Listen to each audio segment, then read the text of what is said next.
Hello, everyone. Welcome to the Babylon 5 Retrospective. This week, we're talking about episode 14 from season 1, TKO, name of the episode. But before we do that, I have to welcome my co host, the man with the unknown virus thingy that we don't talk about because we get demonetized. We're not monetized, but if we were, we would get demonetized. It's Cam. Say hello, Cam. Good evening, everyone. You feeling better? Yes, I'm feeling great. Great. Well, not really. As you could tell, my voice is a little off still and feeling a little worn down. But I'm going to say that I've survived the Wu flu for a second time. All right, right on. So roll the dice twice and 50%, and you've come up beating it twice. Wow, that's a 50-50 chance. Pretty good. That's pretty good. Yeah. All right. Before we bring in our guest hosts, we have to do a little bit of administration. And I want to just thank the only thing we're doing is I want to thank the two guys who helped us out last week. Michael helped us out when we were doing Signs and Portents. And before that, it was Assimilating who helped us out. And what episode was that? I don't even remember. That was by any means necessary. By any means necessary. Yeah, we thank him out. Thank both those guys for those. And I think they did a great job, and I appreciate what they've done. And they did a good enough job that we're going to keep it going. So if anybody wants to come in and have your piece and say something on one of the episodes, you're more than welcome to come in and do so. Of course, Cam thought they both did a horrible job, but he thinks I do a horrible job every week anyway. So I don't really pay too much attention to that. That's not true. I've been nothing but complimentary to our guest hosts. Oh, you were? Oh, okay. I'm sorry. I apologize. So if you want to come in and be a guest host, there's only a couple things that you have to, you have to do. You have to have, you got to have some way to come on the internet. That's number one. You have to watch the episode that you're going to talk about, and you got to be willing to talk because there's no point in just sitting there. And I guess they should like and subscribe, right? Too, Cam? Should they do that too? To the channel? Let's not push it. I mean, I didn't check. Oh no! Now that you mentioned it, I've noticed that you've lost 3 subscribers. Oh, did I? Oh no. Yeah. I didn't ask. I didn't check to make sure that they liked and subscribed. But I kind of assumed they did. But oh well. We lost one. I still have. We're still 100 short of Satan's number. We're at 566. That's what it's been. Well, that's good. So we haven't lost anything. We're just all the same, right? I think so. Yeah, so that's it. So if anybody wants to, drop a link on Twitter X to me, or Cam, or put a comment into one of the the latest episode, and hey, we'll get you on. Yeah, it's no big deal. You just come and talk. Yeah, all right. Okay, I think that's everything. Let's get our guest hosts in. Hello, Death Angel Shadow is in here today. How you doing, buddy? I'm doing all right. How about you guys? Cam sounds better. Yeah. Yeah, I think so. Yeah, you think so? Yeah. Well, I do. I do appreciate everyone's well wishes on our shows and Jason's show. Yeah, he seems back to his normal difficult self. I mean, it's my sense. Yeah, he's pushing it. The way I like him. Gotta be me. Yeah. Yeah. All right. Well, gentlemen, should we? Is there anything, Jeff, we need to talk about before we get going, or should we? Well, isn't there those trivia questions from last week? Oh, that's right. Oh, we can't forget the trivia. Yes, of course. Let's do that first, of course. Good idea. All right, let me bring it in. I think it's ready to go. Let me just check one more time. No, that's good. Okay, so the questions from last week. Let's go over them real quick. Here they are. Last week from Signs and Portents. At what battle was the eye lost? And, just shout out your answers in the chat, however you want. What is Morden's famous question? Who did the seer correctly predict was going to kill Lord Kiro? Shadow. Finish this quote. Let me buy you a drink. Let me buy you a whole blank of drinks. And who said that quote? How many Star Furies did the station lose in the battle with the Raiders? And I'm just gonna show We you. lost 2 of them. 2? Is that the answer? That one? You think so? I think we lost 2 Star Furies. Let's check and find out. I don't know. I don't remember if I buy a whole something to drink. So the battle was the Battle of Nashok. Of course, the famous question is, what do you want? What do you want? But what do you want? The question number 3, of course, is the seers. She said that shadows were going to kill. Yeah, and she said it when he was 1, when he had his first birthday. Yeah, That's a hell of a birthday present. Yeah. Happy birthday! You're gonna die. Yeah. And the quote, of course, was a whole fleet of drinks. And of course, Londo said that. I mean, he's the drunkard of the thing. And apparently, it was station lost 2 Star Furies in the battle with the Raiders. And I think they said that, if I remember correctly, one of the guys they recovered and he was injured but okay. And then, of course, one of them died. Oh, all right. Always like a little bit of biblical references in the show. That's always awesome. Oh yeah. There's a few of them in this episode too. Yeah. Thanks. Okay, so that's it for the trivia. We are good to go for trivia. I think we can jump right into the. Oh, I hate that one. There we go. We can jump right into the episode. Right. Cam, do you want to? No tools or anything? Tools? No, that's wrong. I got a new flyer from Harbor Freight. Oh wait, wrong. That's the wrong show. Jeez. Damn. I'm always screwing that up. Jokes. Where are the jokes? That's all right. Yeah. Yes, tune I in am to the Top prepared. Lofty Lounge for tools. Is Cam? Are you going to have tools for this Sunday on the show? Maybe. Not sure about that yet. Still. But there's a new flyer, man. Didn't you see that flyer? You're on the mailing list. All right, we'll have to talk about it. Before we get going, let's bring in Jason.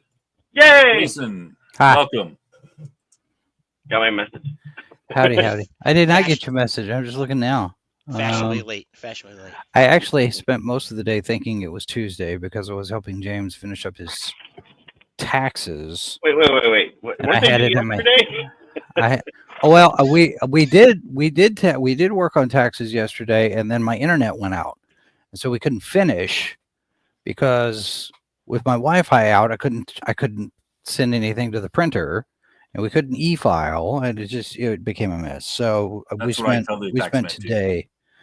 Yeah, we spent today finishing up taxes. So I've had it in my head all day because we watched the episode today, and we usually do that on Tuesday. So I'm behind. So anyway, hi, I'm here. Well, to make you feel better, it feels like Friday to me. So I wish it was Friday. I tell you, it's been a week of Mondays here. So it doesn't matter. You're here. That's the important thing. I'm here. And you didn't miss anything except the my audio is still last week's trivia.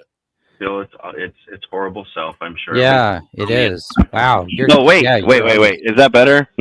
No. It's it helps if it's louder. It's louder, but you still sound like you. You sound like you're on a phone made out of tin cans. Well, it's I kind of am. I mean, it's I ordered a cable, an adapter, so I can plug this into my mixer. And see, yes, it is a. It's XLR. Is that cable gonna work? 4-pin. Did you get the XLR. cable? It was supposed to be delivered this morning, and I got a message from UPS saying it's gonna be here tomorrow. So next week you'll be all smooth. All right, that's right on. I don't know. We'll see. Well, at any rate, so it is actually. If you see, it's a. Oh, that's fuzzy as heck. And Snob, you need to get closer to your mic. I can't hear you very well.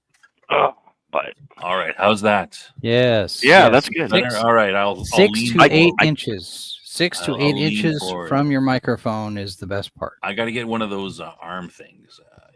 All right, before we get started, though, let's just say hello to everyone in the chat. So hello to Weatherman, our most loyal viewer. Welcome. Who else do I see in the chat? Michael's here today, of course. Yes, thank you, Michael. Welcome. And Snuggy Jr.'s in the chat. Who else? Did I miss anybody? That's it. Everyone else says there's 80. Yeah, I got a message from QTCast after I posted on X, and he's Everyone like, else I mean, he's in the middle of a breaking story, so he can't make it. No so. problem. That's everybody. Story. Heads up, Jason. There may be something going on. Okay, yeah. Well, I guess everyone's just hiding in the chat. That's fine. You don't have to. Yeah. You can welcome hide. anyway. Welcome to all the Ninja Watchers. All right, I can work myself in and out here. Ooh. Cam, do you want to do the opening real quick? Absolutely. Episode 14, TKO, written by Larry DiTilio. Original air date May 25th, 1994, and the production order is 119. Garibaldi is surprised when an old friend comes to Babylon 5 in a fight in the Muay Thai, not to be confused with Muay Thai, a savage alien fighting arena. Meanwhile, Ivanova has trouble dealing with her father's death. All right. What's that? And I'm going to go through the quick 5 minutes. I'm going to go through the episode scene by scene real quick, and then we'll jump right in. So, opening scene of the episode, Smith and Rabbi Kozlov come onto the station, and they meet and, say, hey, it was good to meet you. Then it quickly cuts to Garibaldi. He sees two criminals, and they are apparently, so one guy's selling somebody a slapper. I don't know what that is. I'm not sure, but he's selling it. He beats them up and then turns his back on them, and one guy's about to knife him, and then Smith shows up and saves Garibaldi. They obviously have some history, and from their discussion, Smith is some sort of fighter or boxer. Then we have the usual intro. Next scene is Garibaldi and Smith in a bar. Garibaldi is drinking water, and Smith comments that, and we get more information about their past friendship. They appear to be good friends. We haven't seen each other in a while. Then next scene, Ivanova and the rabbi. He comes to meet her. She is in her quarters. He's obviously, from their discussion, he's a family friend of her. Uncle Yoso calls him uncle. And we find out, well, we kind of knew this before, I believe, that her father died, and she's been having trouble dealing with it. And there's hints of some kind of problem with her father. Next, we go to Smith and Garibaldi. Smith's talking about his fighting time and how he was framed. He missed his shot at the title. They framed him saying he was drugging, and he wants to fight in the Muay Thai. He was doping. Yeah, apparently, supposedly, but it was false. Yep. Next, we go back to the rabbi, and he is talking to St. Clair in his office, and he asks for leave for Ivanova's death so that she can sit the Shiva, which is a thing where she's going to. It's like a Jewish period of mourning, Jewish wake of mourning.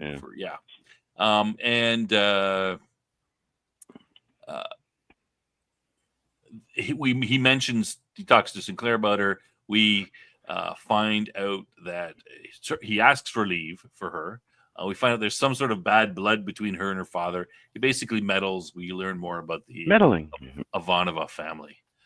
Then we go next to dinner, and the rabbi and Ivanova are eating, and she gets upset with him when she finds out he's meddles, and he had meddled and talked to Sinclair, and we get a little bit more information on their family. Next, we have Smith and Garibaldi. Smith goes and to see the Muay Thai Do, which is the big cheese of the fight, to try to get himself into it. He gets into a fight, gets beat up and rejected by the guy who finds out is the Muay Thai Do, and then who's 90 years old. And there's some conflict between Garibaldi and Smith. Smith says, "Hey, you knew that guy was the, but you didn't tell me. You knew it was him." And Smith and Garibaldi's kind of we get the impression that Garibaldi doesn't want him to fight because he thinks he's going to get his clock cleaned. And, Smith gets mad, leaves. And then as Smith is leaving, going out in the passageway, Caliban approaches Smith and says, "Hey, I got some ideas for you." Next scene, Sinclair and Ivanova. Sinclair calls her into her office, says he can give her some time off. We see a bit of the dynamic between them. Ivanova is stubborn. She says no, she doesn't want the time off, and Sinclair gives her some friendly advice. Next, Garibaldi and Smith. Smith comes out and apologizes to Garibaldi, asks him if he wants to watch the fight that he wanted to be in, but he didn't get in. But he said he had ducks.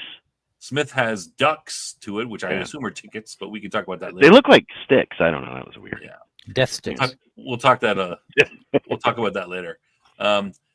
Garibaldi, is a little suspicious. He thinks something's up, and he says, "This better not be a hose job." And of course, it is. We go next to the fight. The champion of the Muay Thai, the Shorin, they're fighting, and at the end of the fight, Smith challenges. There's an open challenge portion at the end, and Smith challenges him, and the challenge is accepted. But also, there's another alien who intrudes afterwards and says, "The Muay Thai is ours. Don't stick your nose in, human." Next scene, the rabbi and Ivanova are in her quarters. She apologizes for how she acted and stormed away during dinner. And the rabbi gives her a samovar, which is what he wants, which was from her father, and he wanted to give it to her. We find out more backstory about how her father wasn't there. And the rabbi, she says she won't sit the morning period, the Shiva, and the rabbi says he's going to leave in the morning. Next scene, Garibaldi and Smith. They meet with Caliban and they discuss the way to proceed. Not much discussion. They just say, "Hey, we're going to talk about it," and then the camera cuts away. Next, we have back to the rabbi and Ivanova. She meets him at boarding. They say goodbye. But at the very last minute, she has a change of heart after she remembers, something from what her father said to her. Flashback, yeah. Little flashback. And she asks the rabbi to stay to sit the Shiva with her. Next, we see Smith doing some training.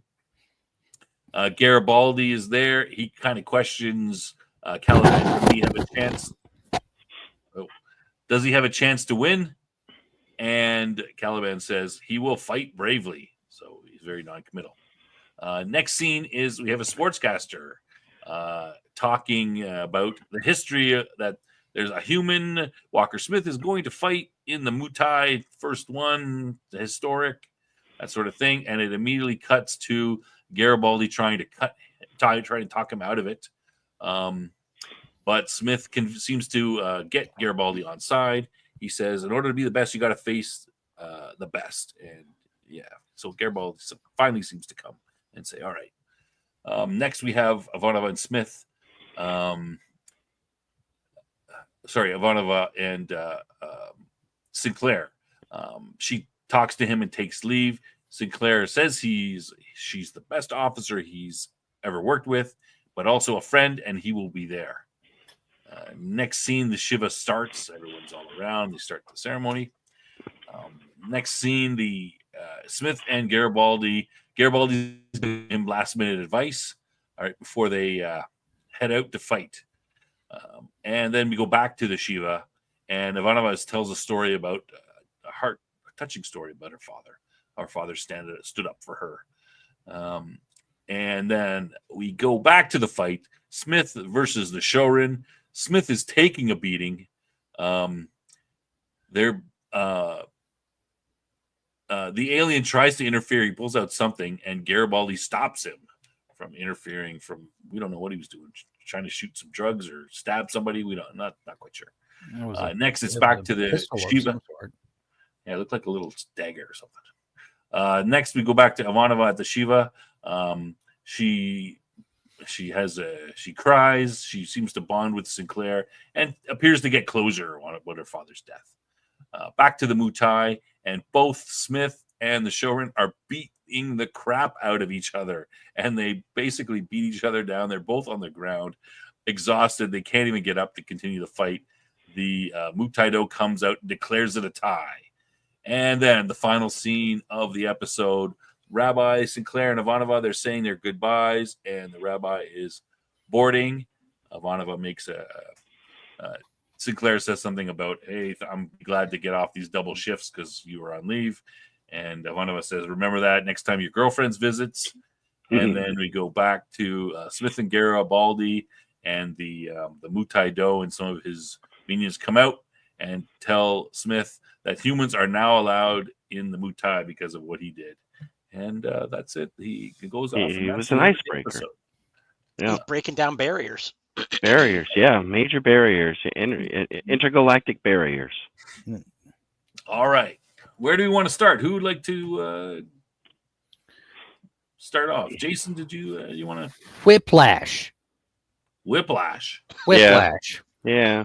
This now I'm looking at the IMDb notes, and it says here that this is considered the worst episode of the entire series. Really? I don't know that it's bad, but the juxtaposition of the A plot and the B plot are so jarring, and the way this episode is edited, I got whiplash. It was like, because these two plots are not complementary. Nope. They are so diametrically opposed to each other in tone, in theme, everything about them. They just clash so much. I mean, you're going from this quiet family drama hallmark, I'm gonna forgive my dad, boo-hoo moment, to bang, bang, bang, bang, bang, in the ring. I was like, no, this doesn't work. It's not a good episode. I mean, in isolation, each plot is pretty good, but you put them together in the same episode, and it's too much. It's too much of a contrast. It's not a conflict. It's not a contrast. It's a conflict of themes in this hour. Yeah, it's very much B plot 1 and B plot 2 that needed a real story to be attached to. Mm-hmm. Yeah, they're totally unrelated. Yeah, they totally both unrelated. You need a central spine for both of them to hang on to, and they are just so completely different from each other. You can't do that. Yeah, and they're also the jump cuts. I mean, the jump cutting is real bad at one point, especially while the fight's going on, and they're jumping from the Shiva to the fight to the Shiva to the fight. It's like, that's what I'm saying. The whiplash on this is just, it's too much. It was made very apparent by trying to take notes during it. It's like, oh, okay, now I'm like flipping to this, and like, you know what I'm saying? As you look at your note page, and it's just like, you write a word or two, and then it's like, oh, it's the scene, a word or two, and then back to the yep. That's what my notes look like. Yeah, and I'm trying to sit there and think how you could mesh these together a little bit better, and I'm not sure that you can. Because they're both, in terms of structure and tone and the amount of material, they're both A plots, and they're fighting for real estate. You think they're both A plots, though? Really? They can be, because I think Cam was more right when he said, B plot 1 and B plot 2. Well, yeah, I mean, you could take the fight, you could take the Smith plot, and that could be your A plot, but the Shiva plot, Sit and Shiva, the Ivanova plot, that could be its own thing. That could be an A plot in something else, with maybe the B plot being some kind of political intrigue that's happening behind the scenes with the rabbi, or it's not something there. Where it would have fit into is, well, never mind. I was going to say, here's a big mistake I think that they have here is they have this thing. It's a Susan storyline, right? Mm-hmm. And it's like, but there's the audience has no. I mean, they actually replayed it in this episode where they had the whole thing with her communicating with her father, Yeah. when he Mhm. died, and it's like, so they just kind of rehashed that and set it in front of you, and you're not seeing any problems this is causing with her in the storyline. The audience is not watching going, boy, what's been wrong with Susan for the last couple episodes? Right. She's really acting Yeah. strangely. There's no foundation for us to care about this at all. It's just, they just kind She's of been drag it back in and say, hey, care about this now. Yeah. she's been acting just like Susan. Yeah, It's just, right. Well, consummate Russian, they bury their feelings and all of that, right? That's the Yeah. stereotype. But when the rabbi shows up and you get reminded her father is dead and all of this, we saw it happen. And you're right, we didn't see anything that happened as a result of that. And if we're telling a serialized story, then you would think that some of that would be playing out over the next few episodes, and it's not. So when he comes back in and say, "Oh, hey, you remember when your dad died?" and we're all sitting there going, "Oh yeah, I yeah, that was remember." like several episodes. That was like what, No. 6 episodes ago or so.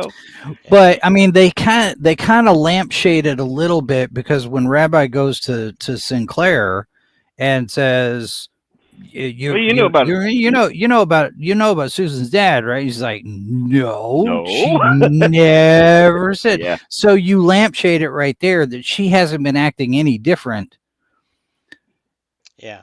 And And nobody- and you cover it with a line, but still, we none of should her be close able to friends. see some of that in other scenes when she's off duty, Right. that she's having some trouble, and we haven't seen any of that. And they try to bring Sinclair into the storyline, which is fine, but it's like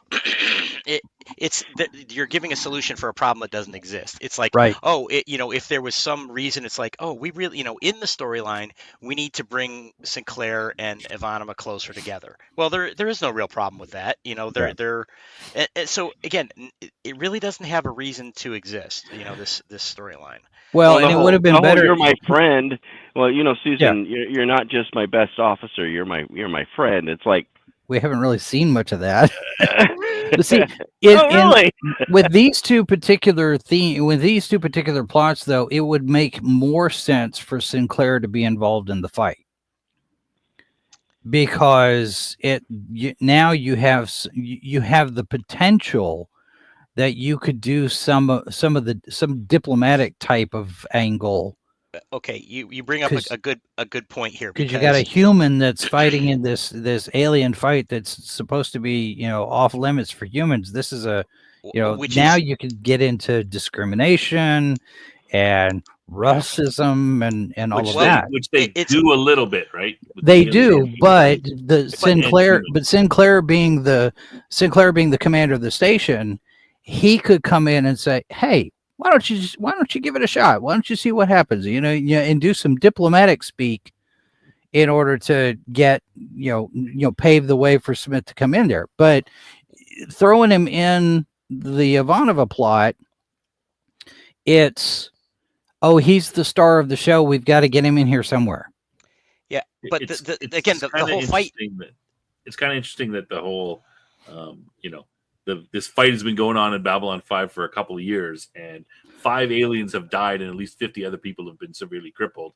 But Sinclair's like, oh well, people get killed. Who cares? Okay, the whole thing is another missed opportunity, though. They had one mention where it's like, you humans come in and you think you can do da da da da da, which is kind of related to the backstory of how humans came on the stage, and they mentioned that one thing, and then they did nothing with it. And once again, like Jason mentioned, and they could have made something out of this storyline representing a larger picture, right, to the story, and they just did nothing. I mean, it's just it's standalone that doesn't even link to something else. What you ought to do, if it were me, just sitting here, and I'm just thinking of it retroactively, I'm just spitballing here, it would make more sense for the other plot to be Londo gambling on the fight. And something related to that. and put Ivanova's plot in a completely different episode. But now you got a fight, and now you got Londo, and maybe he greases the wheels a little bit for Smith to be able to fight. Or he doesn't.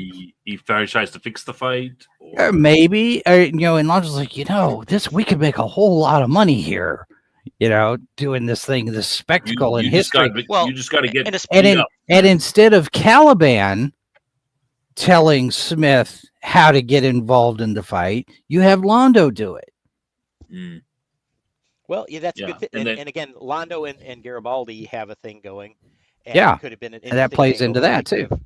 And if Londo were trying to fix the fight, tell Smith to take a dive, but Smith is very honorable. We saw right. Well, and see, and that's the setup and the payoff, because when he comes onto the station, he's talking about how they framed him and rigged it and whatever, and he didn't cooperate, so they destroyed his career. Now you come back to that at the end, and if Londo's trying to set it up, he goes, I ain't doing that again. We're not doing that. I'm gonna go in and I'm gonna fight the way I'm gonna fight. And Londo, through all of that, ends up respecting Smith for making that choice. He's like, yeah, okay, I was wrong, but I still made money, because that's what it's money and prestige for him. Yeah.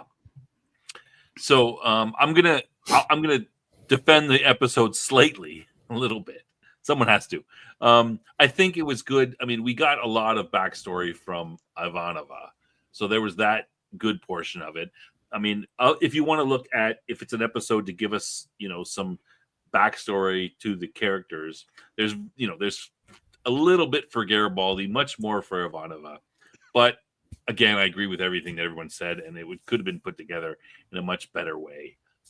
That's the only I don't know. The only redeeming value of it is we get some backstory, but it could have been put together a lot better. I don't think the backstory does much for the character, though. Yeah, I mean, we've already kind of seen this trite. Oh, she's stoic Russian. It's like, oh, so she's still a stoic Russian, but she has a little breakdown, and isn't she human now? It's like, yeah, you're right. It's pretty. I mean, we learn about her family and her father's situation. I mean, I don't know how much that's gonna, how much is this stoicism gonna? I mean, it really doesn't matter. Her father, nothing that happens with her father really matters. Other than the fact that it kind of shaped her, and we already got that idea, from the first time it came around. And the first time we've seen her, we know she's stoic and already everything. So yeah, and you make a good point. It feels like a retread also, that it's like, didn't she kind of talk to her father? I mean, we saw it, she did talk to her father, and, it's like, oh, okay, well, at least she got to talk to him before he died, kind of thing. Yeah. She got closure with him already. Right. And now we're kind of, it's like, oh no, she's back to being bitter about it. Well, yeah, they're saying now she didn't get closure, because she doesn't get closure at the beginning of them. That's the point, though, is they've artificially rebuilt that. Yeah. And again, we as the audience have no reason to put any credibility on that claim. This is tell not show.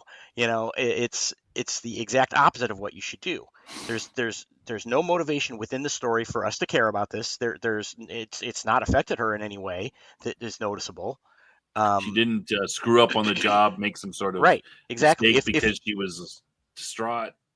Right, or if they would have shown her, I mean, they wouldn't do this because it's Garibaldi's thing, but if they would have shown her like drinking, after hours or something, and having some problem dealing with this, acting out in some way, but none of it's there. You have to have credibility for a story you want to tell. For her, I think her escape wouldn't be drinking. I think she would be doing something physical, like a martial arts, underground fights, getting into fights, or rock climbing, or something working more, something that's slightly but not life-threateningly dangerous. Maybe fighting a dozen raiders. I don't. Yeah, Well, and that's where you go back to. Her depression is kicking in, and her, PTSD or whatever it is you want to do that's associated with the death of her father, because they had a little bit of closure, but there's still a lot of water under that bridge. So her taking out the fighter and then going out and fighting those raiders all by herself, you could tie that in to this emotional arc of, man, she's really taken a lot of risks lately. Well, and you could have tied. Remember, they had that whole scene with her and Sinclair where she threw that little tantrum and everything. They could have tied that in and made that like a serious thing rather than kind of like, you know, her just mouthing off. You know, it could have been. You know, it could have been questions like he asking her, you know, do you have a death wish or something? Why did you go off against orders? You know, you're not supposed to. You know, and she could have been like, screw you. Well, I wonder when did what episode, what sequence for filming was the episode where her father died? I wonder if it's supposed to be closer to it. Well, it was like one of the first couple episodes, so that would have been 102, 103, or 104. So it was. So they waited a long time then to finish the storyline. Well, it was 104. It was 104. Which was episode 3. I'm not trying to rescue it. Trust me. I got my. Well, incidentally, written by the same writer. So yeah, it was Born of the Purple is when that whole thing came up with her using the comm channel, and it was episode 3, but production 104, and this was 119. Yeah, right? 119. So yeah, so that's pretty. Far I mean, that's half the series off. That's right. Yeah. We're trying, but you know what it did have. You know what it did have. Yeah, lots of fighting. What do you see? What do you see? Zima. Yeah. A little bit of product placement. Is that what you're saying? It actually, according to the notes, is not a paid product placement. Straczynski just thought it would be funny that it was still around at that time. Which of course it disappeared. But, yeah, right. Yeah, it's been gone for how long? Well, it did make a comeback. They bring it back like in a limited quantities. Like the McRib. Right. Yeah. All right. Okay. Anything else? Where do you want to go? I mean, we kind of. Do we want to hit on certain aspects? Thanks for coming, everybody. Yeah. I mean, it's good night, everyone. Yeah. I mean, there's a couple of small things that I found interesting.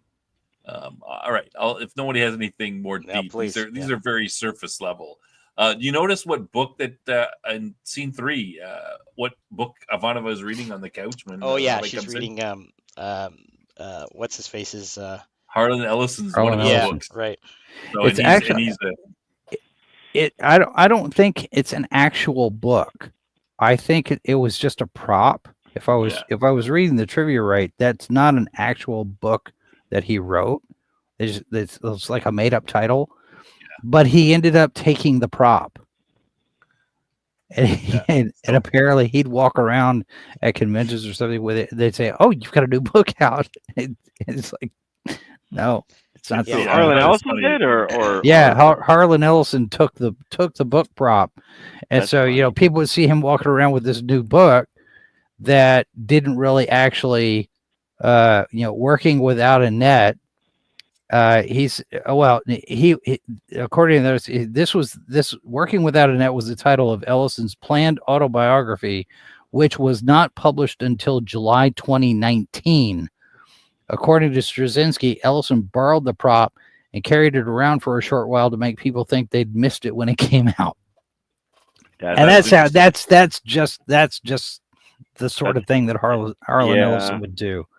Yeah, so he's for those of you who might not know, he's a consultant on the show. So. Yeah, he's creative consultant, and he was trolling before trolling was a thing. Yeah. Let's see. Well, I mean, there's really not a whole lot to this. I mean, I'm really surprised that nobody's mentioned the multiverse crossover yet. The multiverse crossover? Yeah, I mean, I was expecting the rabbi to start talking about his son. He's Worf's dad. He's Worf's dad. Worf's stepdad, yeah. Oh, was he? Or yes. Adopted dad, yeah. Roshenko. Is he? Is that that episode's before this though, right? Like that's in the. No, that would have been in. Yeah, that would be before because that would have been like season 3 or something or season. Right. 4 yep. Of TNT. Which would have been like 1990, 91 around there. Yeah. I saw that there was a so there's an interesting shot in. I mean, this is one of the weaknesses of the show in general so far in the first season when it comes to visuals. At the very end of the dinner between the rabbi and Ivanova, when she storms out, there's a nice wide shot of the. You get like a sense of a better sense of the Babylon 5 interior with the all along the walls. There's all sorts of greenery and the whole thing, which I appreciated that because I would like to see more of that because the station is rotating and everybody's on this. You should look up and you should see the roof, and it should be the ground for other people all the time. We don't really see that much. Kind of like what was it, Interstellar? You see that at the end of Interstellar where they're playing baseball and stuff like that. But we should see more of that. But I mean, I understand they don't have the budget. To do all those kind of shots. Well, but it was a nice detail to see that. That's the same restaurant we've seen a few different times, right? So that must be one of the regular. I would guess. I guess it overlooks the I don't want to call it what would you call it, the hydroponic bay area or Arboretum. Arboretum. There we go. Yeah, kind of reminds me of what was it, the restaurant that was at the end of the universe. No, there was a restaurant. There was a restaurant at the Land that was around Epcot, rotating. At Epcot. My brother used to work at the Land, and it overlooked like some of the areas, and so throughout the course of your meal, you rotated around and would see all these different things, and then at the end, you'd be basically, by the time your meal is done, you're back where you started. It rotated very, very slowly. But we had one of those in Dallas. It's on top of Reunion Tower. Yeah. It would take 55 minutes to go all the way around. I think, it was very, very low revolution, But I remember, I don't even know if that. I'm guessing that restaurant isn't even open. They've probably changed many things, because that would be a high maintenance thing to get in there and have to fix that. But I mean, I did have a question. Okay, so they were eating treel, which is some kind of fish. He asked if it's kosher. So she doesn't know, but well, I guess one of the easiest questions was, did it have scales? I think that's well, Straczynski is Straczynski ethnically Jewish? I know he's an atheist, but I don't know. My understanding of kosher is that it's a proactive thing. It's meaning it is verified to be kosher, right? Not just if it isn't something. It's they're not supposed to eat it if it's not kosher. You don't. It's the opposite of the way they treated it in this episode. It would be if it's not specifically labeled as kosher, then they're not supposed to eat it. So being a rabbi, that's right. Yeah, he was being a little little with the rules there, I think. Yeah, a little bit. Well, nobody knows him there. He can get away with it. Judaism has probably evolved just a little bit in that's true. They could have had new 300 years. Do you know Judaism? Although I did get a kick out familiar. I did get a kick out of her referring to the firmament when she's giving the prayer, which I have a buddy who likes to remind me. He's like, "Oh yeah, well, what about the firmament?" Oh, I'm like, don't get me started on that flat Earth stuff. At any rate, you know what? Something else occurs to me is they didn't like you were talking about Londo being in the episode or something. It's like, it's really a bad idea when they don't bring in any of these other the regular alien characters. Yeah, I mean, we don't really know that much about the minor races, the non-aligned worlds, I should say, not minor races, but I mean, obviously they were in it, but they don't really have a storyline at this point to speak of, other than the Deathwalker thing. Yeah, well, the one thing that I really have to wonder about is I don't know. I just hey, but they had Zima. I don't know. It is very strange to bring in all these. I mean, you can see why they would have to bring in the fighter and the guy who's do, in the Muay Do, you need to bring in a new character for that. But well, that Caliban could have been, played by one of the regulars. He could have been like you suggested, Londo or something like that. But it's kind of strange to bring in. Could this episode have been done today in today's society the way it was? I mean, think about the way the Muay Do speaks. Remember episode 1 of Star Wars? We don't serve their kind here. No. Let's talk about Phantom Menace. Episode 1, yeah, Phantom Menace. Remember the trade? I didn't get that. No. Well, no, he's talking like that because that's what's his name underneath all that makeup. Yeah, I know who you're talking about. He's famous in everything. Yeah, actually, and it's kind of funny too because I saw his Sun TKO, and he's very well known martial artist and whatnot, and he played because we had just sat here not too long ago and watched the Final Countdown, which is the time travel. Kirk Douglas and where they go back into 19. They go back into World War II. Sun TKO is the Japanese pilot that they capture. So when I saw his name, I was like, "Oh, that'd be kind of cool." And then he's buried under all of this makeup, but that's his actual voice and accent. Yeah, and they weren't doing a trade federation. They weren't doing because see, I didn't know because you look at it and they look like he kind of looked like similar to the way the Trade Federation, I didn't get that. and he sounded like it, and that's where. So maybe the Trade Federation actors were doing great. I don't know. It just seemed like to me that obviously they're trying to break stereotypes of racism on a species level as an allegory to humanity, but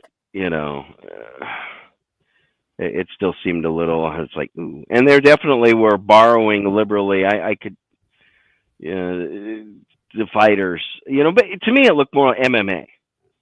And maybe if you were to redo it today, you would treat it as like an MMA wrestling or obviously it was MMA match. Yeah, they're kicking and punching each other. Yeah, right. But they're dressed very much like it's and that back then you'd be like, okay, so it's look, they're wearing martial arts uniforms. It's obviously martial arts. There you go, right? Like yeah. I mean, it's mixed martial arts, but and that was big. And I mean, we're talking '93, so yeah. I mean, well, that stuff was big at the time. Now that we're talking about that, though, it might as well have just been one of those old-fashioned.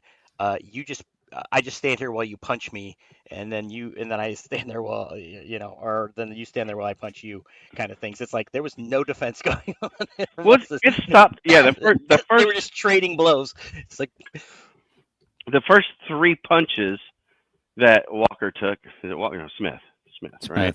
Well, Walker Smith. Walker is his name, right? Yeah. First name. The first three hits he did knocked him down, and then the fourth one almost knocked him down, and then he's like Rocky. He gets stronger the more of a beating he takes. Is that what it is? Okay. I guess I missed that part. Well, Rocky's method is to get beat up to the point where he gets angry, and then it's unleashed the beast. And the other guy gets tired. Yeah. Yeah. B.A. Baracus. Oh, I'm sorry. What? But yeah, that was. The fighting was all right, I guess. I don't know. It probably could have been choreographed a little better. Yeah. It was, you got to see alien blood. I think that's what that white stuff was. Yeah. The glow in the dark. Yeah, it's weird.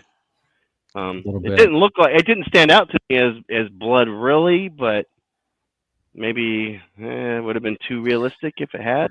Well, and as we've learned, Walker had blood on him. Well, as we've learned from Star Trek 6, that if you have to make certain concessions on stuff like that, or it affects your ratings. because Well, I mean- the Klingon blood is pink, purple, pink, purple. Because if they had made it red, Star Trek 6 might have gotten an R rating. Oh, really? Yep. That's interesting. Although I'm not the sure. gore, maybe PG-13, but yeah, it definitely would have been affected. It would have affected the rating. Well, since we have time, because this episode sucks, on that, it's like, I'm thinking, well, why'd they have to have all that blood and everything? But it's like, it's an interesting study in, at some point in the plot, they needed blood, to be traced back to something. So then they had this whole scene where they had all this blood flying around on the Klingon ship, because it's like, since when have we seen phasers draw blood? Right. They don't. So they did in this movie. Because they cauterize it. Yeah, but in this one, they were spraying blood all over the place. I Because, know. again, some later point needed blood to be, Yeah. Yeah. Well, now, okay. So here is Clay, I think I'll give you the answer to that. I'll nerd for a minute here. All right. So phasers have a setting wherein you can use them as a cutting torch laser. And if they used that instead of set to kill, then you could have that kind of an effect where, this needle beam, because, remember when the Klingons took over the engine room and Scotty's cutting through the door, or when Riley shut everybody out and he's singing "I'll Take You Home Again, Kathleen" for the 16th time. Scotty is in there using the phaser to cut into the wall. Right. Well, if you use that setting and you cut into a person, you're probably going to draw blood. Maybe the skin would split open. Well, yeah, but you still have it cauterize it. But if it hits an artery or hits a vein or something through there, it's a hole. It's cauterized. It's cauterized, but it's still an open wound. I mean, these days you can just stick a lightsaber in somebody and they're perfectly fine. Right. Back up. It's just a flesh wound. It's only a flesh wound. Yeah. All right, now we've gone to two other IPs off of our main one. It's totally justified for this episode. We're struggling here. Yeah. I mean, like I said, I think it was good that they did show. It was kind of interesting that they did try to at least use some. I don't know if they were Hebrew or Yiddish words. Obviously, he had a Russian twist to his accent, trying to give him that. I presume the actor may have actually been. He's actually a Russian, I think. Yeah, because he sounds that way as. That's how he normally speaks. Yeah. Typecast. But. Well, and maybe that other episode would have come. The Star Trek Next Generation episode would have been before it, right? So, and we have seen those, people come through. I don't know. It's just this was clearly a filler episode. Yeah, he was in Next Gen in 1990, and this episode came out in 94. Yeah. So, well, Snob, I'm sure you've got many more points about the episode. So go ahead. Yeah. No, I've got one more. That's it.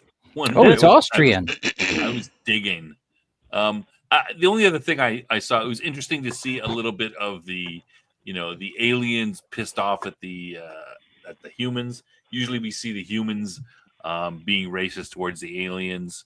So this was one time where we saw a little bit of the other side where, hey, the aliens are just as mad as us as we are as them for sticking our nose in their stuff. Get out of our stuff. This is ours. Well, okay, this is the one point that has relevance to the series. Yeah. and that is that the Earth came to the rescue of the non-aligned races with the whole Deathwalker thing. That's how they came on stage. So whereas you would initially think, well, those races would be predisposed to liking Earth then. But as we see, when you actually do a good deed for someone and protect them for 70 years, they treat you like garbage. So I guess it made sense. Yeah, they get a little bit upset when you come in, you Take help over them their, out, and their, then their gambling. you take over all their stuff and try to do all their stuff. Get into their sports. So here's a fun fact about Theodor Bickel, who plays the rabbi. He was born in Austria. He's not Russian. He's Austrian.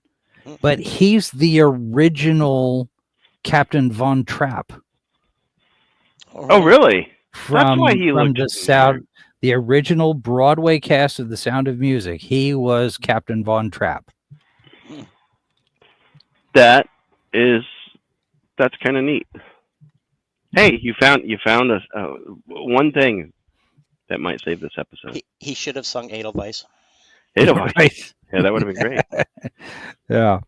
Well, and that takes us back to Star Trek VI, because Christopher Plummer was also Captain Von Trapp. See, it all comes together, snob. You didn't know what was going to happen. It's like poetry. It rhymes. Trying to keep this show on track. Let me ask you guys a question, and I thought I saw Keith David's name on the list there, on the at the beginning of the show. Did I just see something that's not true? I can't find him on the IMDb or anywhere, and I don't remember him playing a character. I don't remember seeing him. He's not in this episode at all. Okay, I just was seeing things. All right.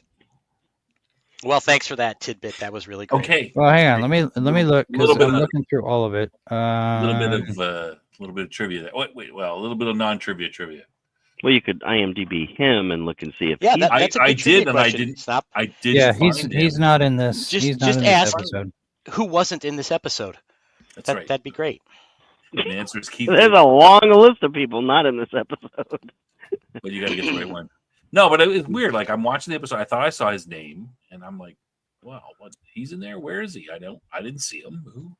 Yeah. I mean, he was working at the time. He was working back in the early 90s and stuff. But Mandela Effect.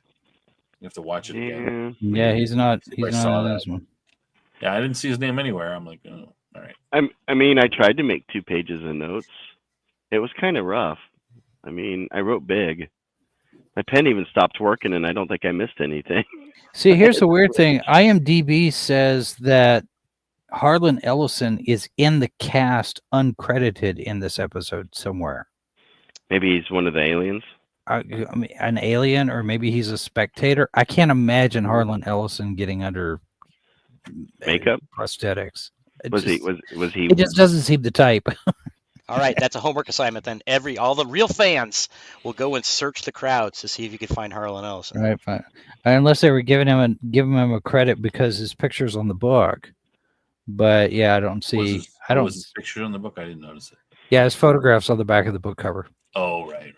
Yeah, slappers. So it looked more like a boarding pass to me. The slappers are a dermatological medicine. So basically it's like nicotine patch type thing. Yeah, we didn't hear anything about that. And then now here's the other one. Why would basically what is a ticket, right? I got ducks for this. I mean, you mean a ticket? Why would you call it ducks? Like, that doesn't seem, those two things, the slappers, we weren't. Maybe it's supposed to be ducats. You slap it onto the skin. Yeah, but I mean, there's nothing in there that we know about that. We see them passing it back and forth, and all these guys got slappers, but we don't hear anything. It's a slap bracelet like little girls wear. Yeah, we don't, but we haven't heard anything about it else. Yeah, but if you're doing a world building, I mean, how much did we hear? How much of that stuff did we hear in Star Wars that didn't get an explanation until later? Sure. It's always one of these. Well, we're just going to take it for granted that you know what this piece of technology is. We're not going to sit here and do 5 minutes of exposition on how warp core and the slappers. I'm not so worried about the slappers in there, but why would you call a ticket for something a duck? Like, how is that ducat? A ducat with a T. Ducat. It's a ducat can refer to a few. Can refer to a few different things, primarily either a dovecot or a ticket, depending on the context. British railway usage, a ducat referred to a windowed box on, whatever. Ticket can refer to a ticket, especially for transportation or admission. It's slang. It's often used for pawnbroker. Gotta love this AI crap. Raffle cards, etc., etc., etc. It's slang for money. Yeah, it's a Middle English. Apparently, it was a gold coin from the old Italian ducato. Is where it comes from. So it's slang. It's slang for money or a ticket. Yeah, it's a ticket. And in this case, yeah, it's clearly he's implying ticket. But I was like, why do they call it a ducat? I'm glad Middle English made it to the ducat, token. Probably similar etymology there. Yeah, maybe. I don't know. Obsolete form of ducat. Oh, it's in gold ducat? What? Yeah, right. Well, and the definition I've got here from Merriam-Webster: a certificate or token showing that a fare or admission fee has been paid. Historical, gold coin minted by various European nations. Yeah.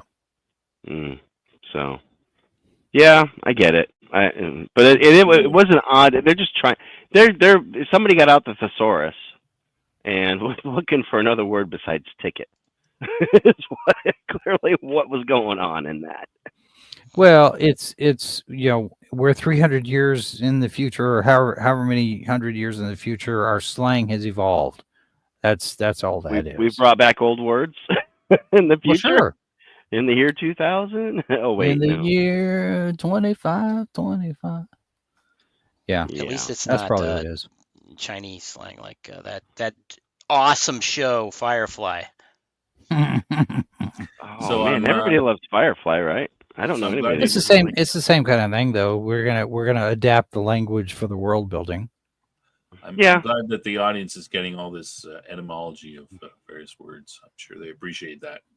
Hey, okay, just here to watch. Got something important to say.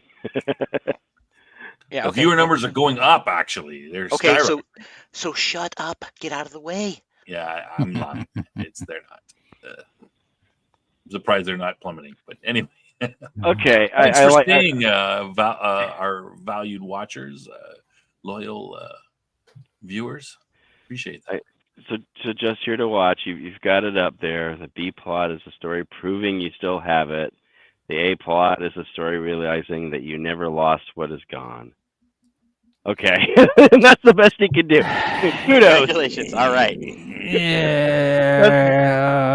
That's the loose tie together. Yeah. We'll take it. All right, let's move to the summary of the episode. What did everyone think? Jeff, do you want to go first? Oh, sure. I don't think I could give this thing any higher than a 5, and I think that's being generous. Really, this was definitely a weak episode, and I don't think I've given anything lower than a 6 so far. So a 5 is as good as I can give it. It really is kind of take it or leave it. It doesn't really add anything. I didn't pick up on any drops of information that really seems vital. There's like none of these future plotline stories that's in there that I even detected. Maybe there's something, but I really didn't pick up on anything like that. I think this episode could have just as well been left on the cutting room floor, and you wouldn't miss a damn thing. So, ouch. All right, Jason, do you want to? I'm gonna go with Jeff. 5 out of 10. And again, I'm going back to my first comment with the whiplash.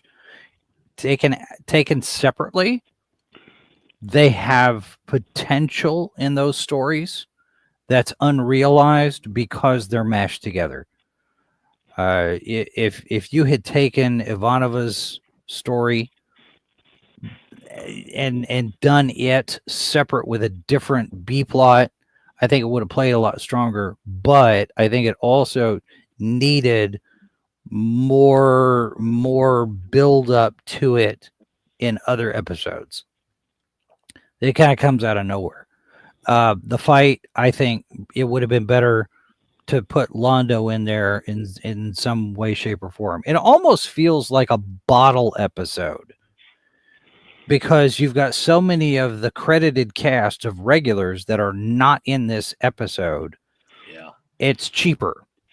You know, you're not spending so much on all of your stars, all of your regulars.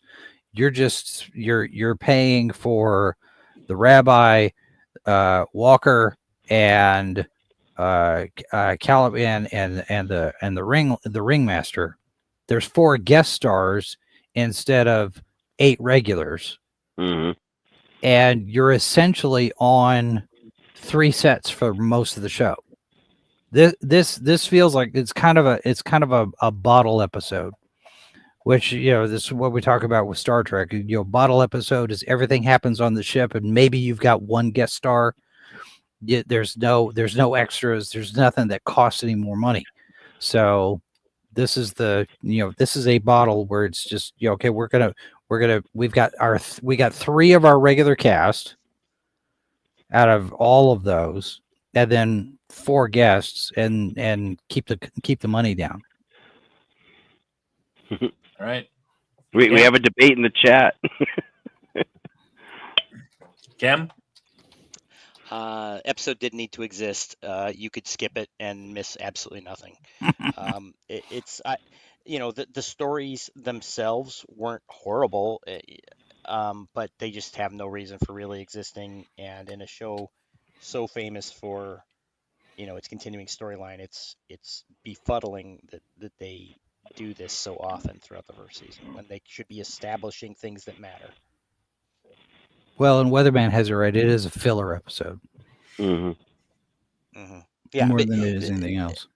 They're trying to hit that 22 or whatever episodes. It's true, but again, if you have a story to tell, why do you need filler? This is filler implies that you have a schedule that you need to pad. And I understand that Weatherman's not using it improperly. I'd call it the same thing, but I just don't understand why a story that sets out for a 5-year story has time to waste like this. I wonder, and I don't know the backstory on this particular episode. I would be interested to see whether or not this episode came as a result of something else having to be dropped. Like suddenly there's a hole in the schedule because something else happened, and now we have to plug a hole. We have to fill a gap. Let's just throw something together. Well, it really does feel like it's one of those. That's a good point. Pasted on episodes. In terms of the cast, because it's like, well, did they were there heavily alien ambassador episodes surrounding it? That where they couldn't be in this one? Maybe. Yeah. Maybe they were all tied up doing something else at that time, or maybe they were all sick. Who knows? Well, if you're doing a budget for a season, I mean, you only have a certain amount of money that you can spend per episode. So if you have the big grand finale where you've got the giant space battle, or you have some big action set piece, or you've got all of these guest stars or whatever, kind of like Crisis on Infinite Earths. You've got everybody in those episodes, right? So as you're going through and laying out the production boards for each episode and figuring out how much it's going to cost for each one, you're sitting there go, okay, well, we want to do this really big one over here. We want to do this big one over here. We have to make sure that we have enough money for those. So that means that somewhere in here, we're going to have to do an episode where we don't spend anything. Well, and this feels like an episode that did that. I mean, right? the last episode was a big episode, right? So, but not in production order, though. Yeah. This one was 119, so this one was almost at the end. It just feels like it's and then they just slipstreamed it into the.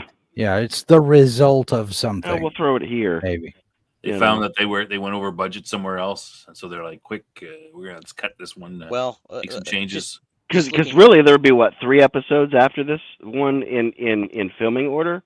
Yeah. Yeah. I mean, looking at the ones before, 118 is a big episode. so the one right before it. 117 would have been it's a Franklin episode, so another kind of standalone. So let's save some money on these two here, and so we can do our big ones. You know, maybe we're over the halfway mark. We've already blown a lot of budget on what is it, the 15th episode, the was it 14, 15, whatever it was. The titular episode. Yeah. And they kind of need to conserve some of that budget for the season finale, right? Yeah. I'm guessing it's not a budget thing because they probably had that locked down. It's probably more of a utilization of now that we discussed it. It's probably the aliens were wrapped up with something else. They had other filming. Well, and that's the other thing too. When you have all of these prosthetics in the crowd, that costs. Right. So you're spending your money on extras instead. We're spending all this money on makeup and the headpieces of the prosthetics and all that other stuff. That has an effect too. Yeah. So my take. So as you guys know, I've seen season 1 again, and after bringing this one up, I was like, after seeing it again, I was like, oh, I was kind of like, oh, and when the episode started, I'm like, oh, it's this episode. I'm like, oh, and then I kind of, during the episode, I'm like, well, at least we're getting some information about the characters, but then after having talking to you guys, I'm like, oh, again, because you make good points. The information, the one redeeming feature of this episode is we're getting some character development for the overall story. Like that's the only thing that you can sort of look at and say, oh, but then we discussed it, and we're not really getting much in the way of character development. We're tiny slivers, and you're like, is this even worth it? I mean, most of the character development is, like I said, is on Ivanova, right? Because we're actually seeing some of her backstory. But do we need to see it? I mean, she gets closure. That's it. I mean, yeah. Garibaldi has a friend. Okay, Garibaldi has a friend, and Garibaldi has lots of friends. Yeah, it's like, do we really get much out of it from Garibaldi in this? No, he's got friends. But she had already had closure with her dad, and exactly. We've seen Garibaldi. Garibaldi had his whole thing with the drinking episode. Yeah, and we saw. Oh, we kind of had a referential line thrown in there. Oh, you're drinking water, huh? Yeah, and that's a missed opportunity there because oh man, let me tell you what happened about 6 weeks ago. Yeah, right. Well, and we don't know where. And that's my point is that the one redeeming value we're getting out of this episode is not really as redeeming. There's no payoff. There's no payoff. Yeah, because there's not really like Garibaldi has friends. Yay, okay, we know. We've seen it before. We kind of know that. So I'm a little even more disappointed on the second watch. Sorry. So your B plot to bring you down. Well, your B plot could even be a different thread with Garibaldi and Walker, because the first thread is Walker wants to redeem himself as a fighter, and he's really wanting to do this Muay thing, and he's coming out here and he's doing that, and Garibaldi's like, you're an idiot, you're crazy, they're gonna kill you. And then your B plot could be the drinking and the consequences of some of the choices that they do. So you could do and then whatever other characters come in there for that, but you could layer those, and that's your entire episode right there. Yeah. So I think I don't like to give numbers, but I think a 5 is maybe a bit generous. Yeah, mediocre. Yeah, right, middle of the road. All right, and before we go to our trivia questions and summing up, I'd just like to say that this episode was brought to you by Zima. Delicious Zima, the drink of champions. All right, let's go to our trivia questions for today's episode. Okay, let me just pull that up. Good to go. All right. Trivia questions for this episode. Number 1, Rabbi Kozlov gives Ivanova her father's blank, and I don't mean what the item is called. It was a Sandovar, but what is it? What does he call it before that? What is the name of the alien ship? What is the name of the alien that helped Smith participate in the fight? I think you mentioned that. What is the Shorin? What is the name of the passenger liner that arrived from Earth at the beginning of the episode? And question 5, what race raises the fish-like creature that Ivanova and Kozlov eat at dinner, which we've discovered that is, he shouldn't have eaten that, and he's a bad rabbi.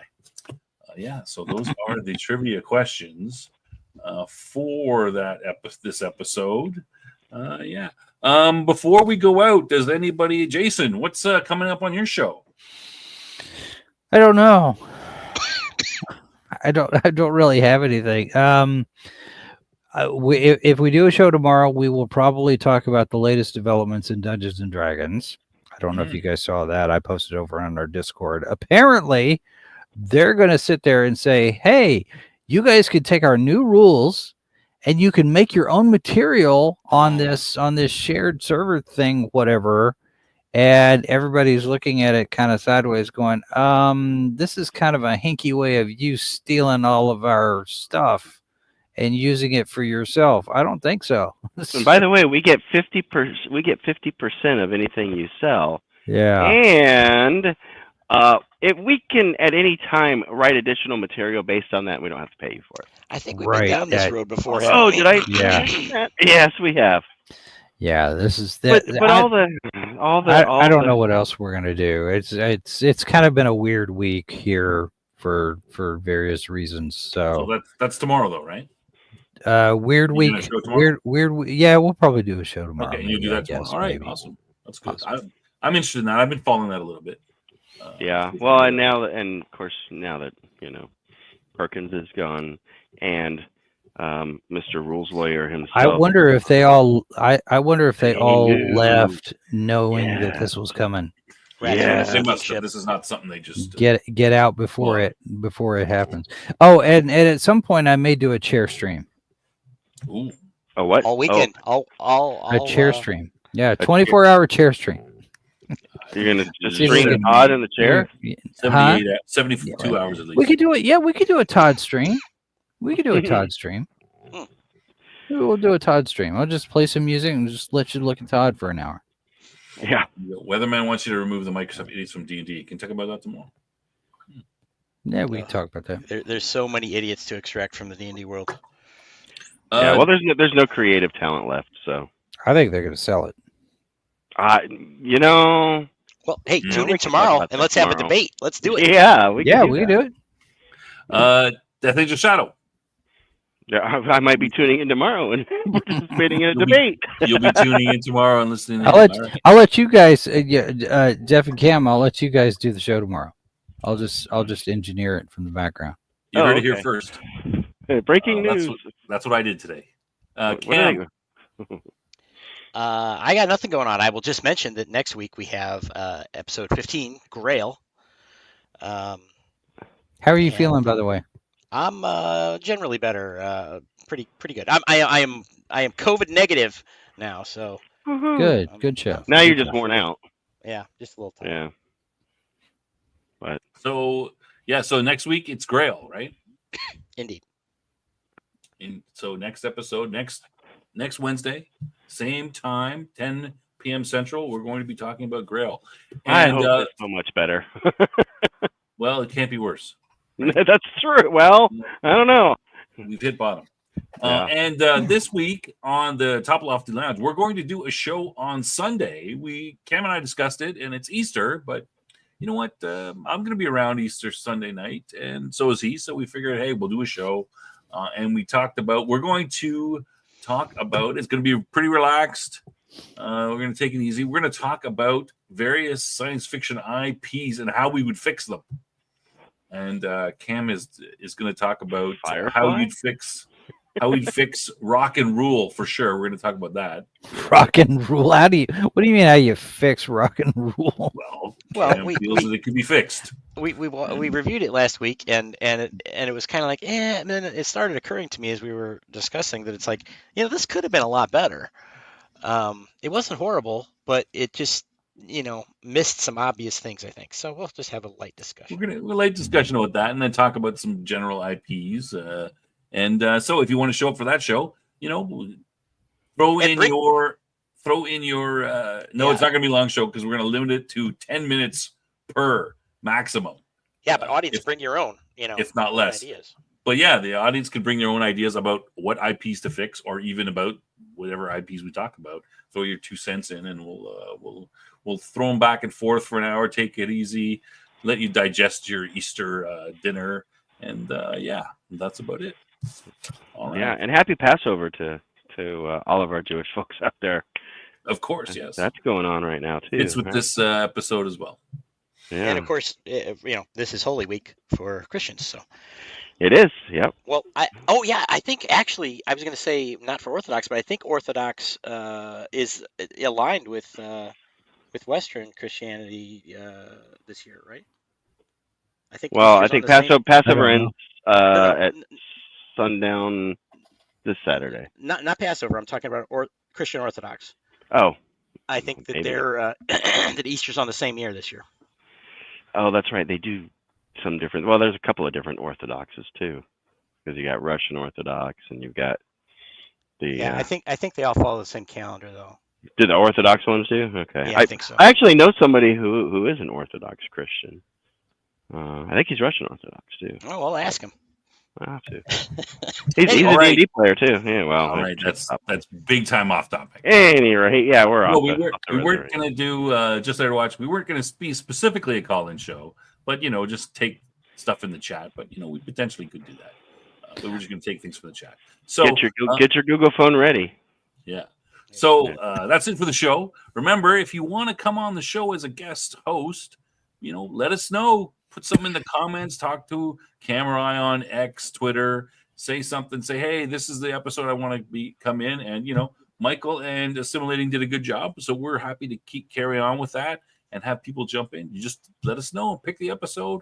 We need more people to get on. That was fun. We like having a little bit of different ideas. Guest host. Yeah, a little bit of different ideas. Some a little bit more conflict and stuff. It's good. All right. Thanks, everybody, for coming out tonight. We're going to end it there, and we will see you on Sunday or next week. Thanks, everybody. Like and subscribe. Like and subscribe. Yep. Good night. Good night.